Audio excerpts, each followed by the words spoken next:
Abra ali em 2 Samuel, capítulo 18, e assim nós vamos prosseguir mais um período com a palavra do Senhor, tá?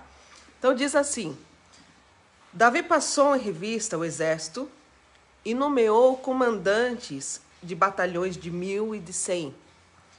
Depois dividiu o exército em 3 companhias, uma sob o comando de Joabe, outra sob o comando de Abisai, irmão de Joabe, filho de Zeruia, e outra sob o comando de Itai o Giteu. Disse então o rei ao exército: eu também marcharei com vocês. Então aqui o pastor Alex já tinha mencionado ontem, né? Que Davi aqui ele tinha esses 3 comandantes, tá? E esses 3 aqui estavam encabeçando esses soldados, né? E Davi queria ir junto com eles. Então vamos ver o que acontece na sequência. Mas os homens disseram: não faças isso. Se tivermos que fugir, eles não se preocuparão conosco, e mesmo que metade de nós morra em batalha, eles não se importarão.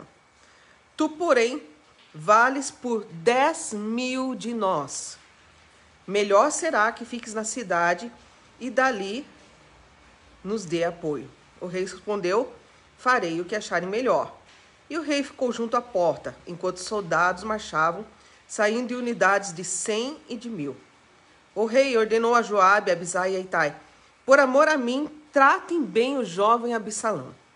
E todo o exército ouviu quando o rei deu essa ordem sobre Absalão a cada um dos comandantes. Então aqui, meus queridos, fica bem claro, né, aqui que Davi lhe dá uma ordem, né? Ele fala assim, ó: por amor a mim, tratem bem o meu filho Absalão.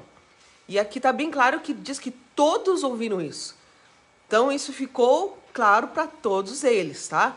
Então eu só vou fazendo uma pausa aqui, né? Porque a minha sogra também entrou aqui, para ela não ficar preocupada que o filho dela não está aqui, né?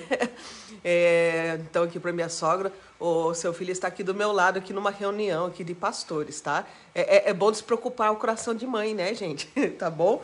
Então, como eu vi que a minha sogra entrou agora aqui e vai sentir falta do filho que não está na live, eu falei assim: não, deixa eu avisar ela aqui que o filho dela está numa reunião aqui de pastores ao lado, tá bom?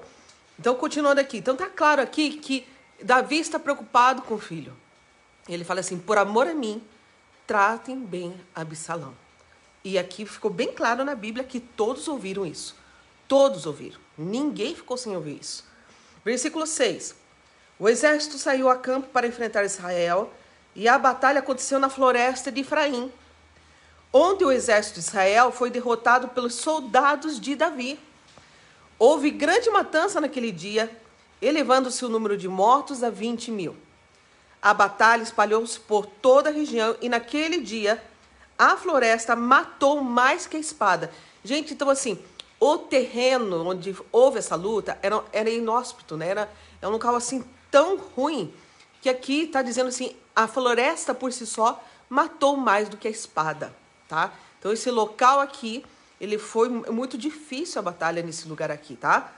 E daí aqui diz assim: durante a batalha, olha o que acontece, gente.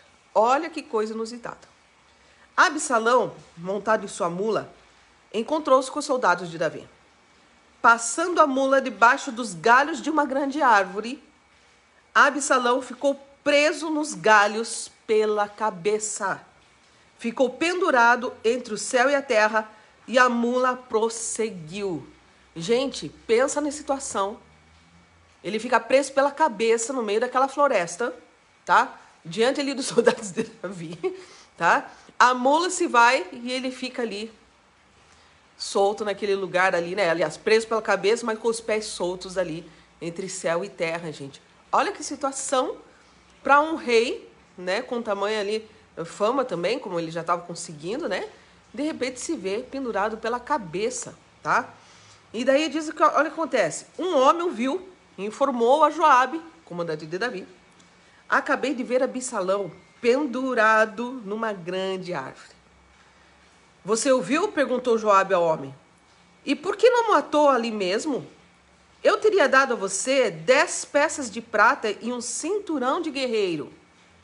Mas o homem respondeu: mesmo que fossem pesadas e colocadas em minhas mãos 1.000 peças de prata, eu não levantaria a minha mão contra o filho do rei. Ouvimos o rei ordenar a ti, a Abisai e a Itai: protejam por amor a mim o jovem Absalão. Por outro lado, se eu tivesse tentado traiçoeiramente contra a vida dele, o rei ficaria sabendo, pois não se pode esconder nada dele, e tu mesmo ficarias contra mim. Então, quer dizer, Joabe está tendo que ser lembrado de algo que Davi falou lá. Por amor a mim, tratem bem Absalão. Claro que Absalão estava ali totalmente vulnerável, né? Então, ali ele poderia ser preso, ele poderia ser levado diante do rei, tá? Então, aqui, e Joabe ali falou assim, por que você não matou ele? Joabe, que comandante de Davi, fala assim, por que você não matou ele? E aqui ele tem que ser lembrado daquilo que Davi falou. Eu falei assim, olha, se eu fizesse isso, você mesmo, ele está falando assim, você mesmo ia me condenar. Você mesmo ia me entregar para o rei e falar assim, ó, aquele ali matou o filho do rei, né? Então, tipo assim, eu não poderia levantar a minha mão contra o filho do rei. Mas olha o que acontece na sequência. E Joabe disse, não vou perder mais tempo com você. Então pegou 3 dados e com eles traspassou o coração de Absalão quando ele ainda estava vivo na árvore. E 10 dos escudeiros de Joabe cercaram Absalão e acabaram de matá-lo. Então, como se não bastasse, né, ele ali ser flechado, né? Então, os escudeiros de Joabe também tinham seus escudeiros, né? O comandante do exército tinha seus escudeiros. Ali diz que 10 deles terminaram de matar Absalão. E agora, como é que fica a situação? Né? E a ordem do rei? E o pedido do rei? Não é levado em consideração? Como é que fica? Tá? Olha lá. A seguir, Joabe tocou a trombeta para que o exército parasse de perseguir Israel e assim deteve o exército. Retiraram o corpo de Absalão, jogaram-no num grande fosso na floresta e fizeram um grande monte de pedras sobre ele. Enquanto isso, todos os israelitas fugiam para casa. Quando em vida, Absalão tinha levantado um monumento para si mesmo no Vale do Rei, dizendo, não tenho nenhum filho para preservar a minha memória. Por isso, deu à coluna o seu próprio nome. Chama-se ainda hoje o monumento de Absalão. E agora, vão contar a notícia para Davi, né? Vamos lá. Então, Aimaas, filho de Zadok, disse, deixa-me correr e levar ao rei a notícia de que o Senhor lhe fez justiça, livrando-se dos seus inimigos. Não é você que deve levar a notícia hoje, disse-lhe Joabe. Deixe isso para outra ocasião. Hoje não, porque o filho do rei morreu. Então Joabe ordenou ao etíope, vá dizer ao rei o que você viu. O etíope inclinou-se diante de Joabe e saiu correndo para levar a notícia.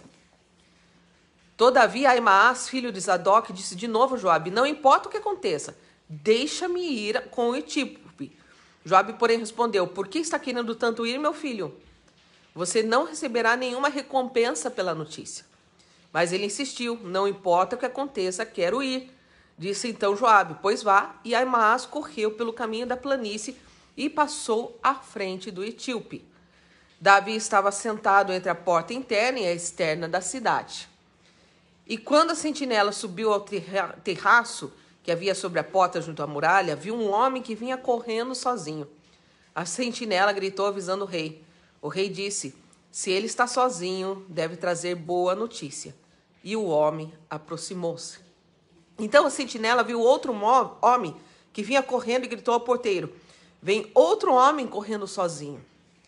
Esse também deve estar trazendo boa notícia, exclamou o rei.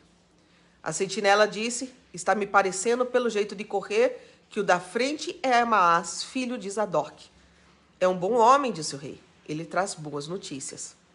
Então Aimaas aproximou-se do rei e o saudou.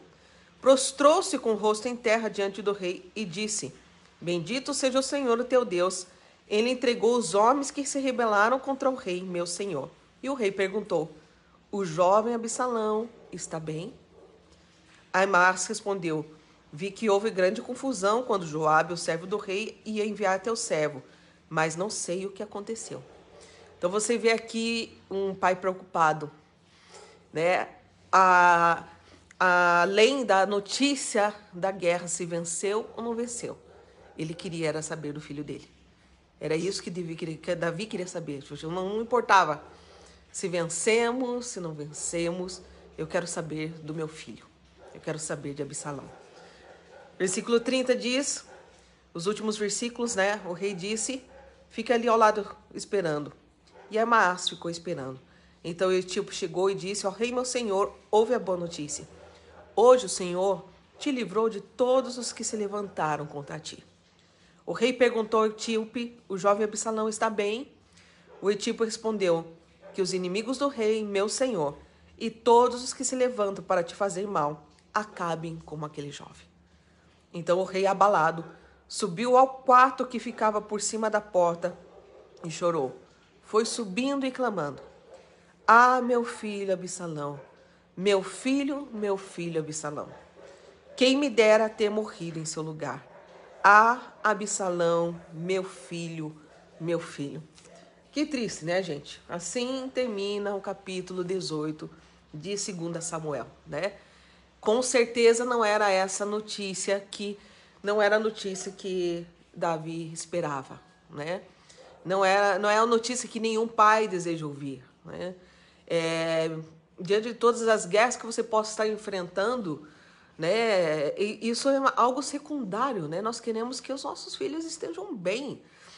Tudo tem que estar bem, né? E nós conversava com o pastor Alex aqui. Você veja que Absalão, né, apesar de ser filho de Davi, aqui Davi sempre foi alguém temente a Deus. Independente do que acontecia, claro que Davi teve os seus deslizes, Davi teve os seus pecados, pagou por ele, né? E duramente pagou por seus pecados, né? Se arrependeu também, se arrepende diante de Deus, porque assim é o coração de Davi, né? Aquele coração que erra, mas se arrepende, né? E Absalão nunca teve um coração temente a Deus. Você veja que ele ficava ali na porta.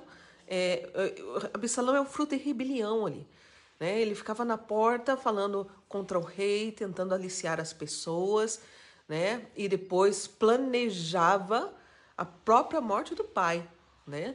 Assim ele queria, ele usurpou o trono do rei, né? E foi fruto de rebelião, gente. E rebelião é como o pecado de feitiçaria, gente. A palavra do Senhor é bem clara quando diz que rebelião é como pecado de feitiçaria. E a palavra do Senhor também diz que a consequência para os feiticeiros é a morte, né? Você veja ali, quem que você acha que prendeu Absalão nas árvores da floresta, né? Eu quero imaginar que foi o próprio Deus que entregou, para não ficar dúvidas, porque foi assim, ali não foi ninguém, né? Claro que ali Joabe matou ele, né? Mas ele foi colocado naquela situação vulnerável ali sozinho. Ninguém prendeu ele na árvore, não foi nenhum homem, nenhum soldado que prendeu ele na árvore, né? Ali ele ficou sozinho, tá? Então eu acredito ali que tudo isso foi algo que Deus estava ali no controle. É claro que Deus não quer que ninguém se perca, só que Deus, ele é justo. Você vê que é um Deus justo, tá? E o próprio Davi pagando pelas consequências das coisas que fez também errado, porque Deus é um Deus de justiça. E a justiça de Deus, ela opera na minha vida e opera na sua vida também. Porque ele é um Deus justo. E porque ele nos ama, ele nos corrige como filhos, né? Então você veja assim, você vê aqui a tristeza de um pai, de Davi. Podia muita coisa ter sido mudada lá atrás. A gente falou muito a respeito de se estar com os filhos, de perceber, né? Lá atrás, quando aqueles que estavam ao redor de Absalão percebiam que ele estava, situações, aliás, quando o irmão dele, né, fez aquilo com a irmã, né, de abusar da irmã, que Absalão ficou muito irado com aquilo, né? Então, por quê? Porque Davi não tinha percebido que o coração daquele outro filho, né, estava assim perturbado, e alguém que estava perto daquele filho percebeu e deu um mau conselho para aquele outro filho. Agora eu não me lembro o nome dele, não vou lembrar o nome dele. Mas assim, e Absalão também não cuidou com aquilo que veio no coração. Então assim, o que fica para nós hoje aqui, gente? Cuide com aquilo que está no seu coração. Cuide. Não poderia ter terminado bem essa história? Quando Absalão volta ali junto do seu pai, talvez não foi da maneira que ele queria, né? Talvez ele queria estar na mesa do rei, não pôde estar na mesa do rei, mas pôde estar mais próximo, tá? Se ele tivesse talvez tratado aquilo do coração dele, essa história não teria sido diferente. Então, assim, gente, trate aquilo que está no teu coração. Se você é um pai, se você é uma mãe, traga os teus filhos para junto de si. Se você é um líder, traga os seus liderados para junto de si. Se você tem os seus empregados, aqueles que estão debaixo da sua liderança, né? Se você é líder de alguém no seu trabalho, de um setor, você entendeu? Traga esses para perto de você, tá ok? E cuide do coração dessas pessoas. Cuide. E você mesmo cuide do seu coração, gente. Cuide para não permitir que esses resquícios de mágoa, de desentendimento, né? Para não permitir que isso venha trazer uma amargura no seu coração, que vai virar numa rebelião, tá? Contra o rei, vai trazer uma rebelião e vai fazer com que daí depois vocês vão passar pela morte, né? Às vezes não é uma morte física, mas às vezes, muitas vezes é uma morte espiritual, um afastamento de Deus, tá? É algo assim, terrível, gente, né? Porque pior que a morte física é a morte espiritual, tá? Então, a minha pergunta para você é: como é que está seu coração hoje? Tá ok? Analise seu coração. Se você tem um pastor, precisa de ajuda de alguém, ok? Você esteja ali, esteja junto, esteja junto da sua família, esteja junto do seu pastor, pede ajuda do seu pastor, ok? Se você precisa, pastor, ora por mim, porque eu tenho carregado mágoa há anos e de repente isso me veio à tona. Assim, Absalão foi anos afastado ali do pai dele, anos criando aquilo no coração deles, ok, gente? Então, assim nós terminamos o capítulo 18, 2 Samuel, para você que chegou depois, né? Pastor Alex está aqui ao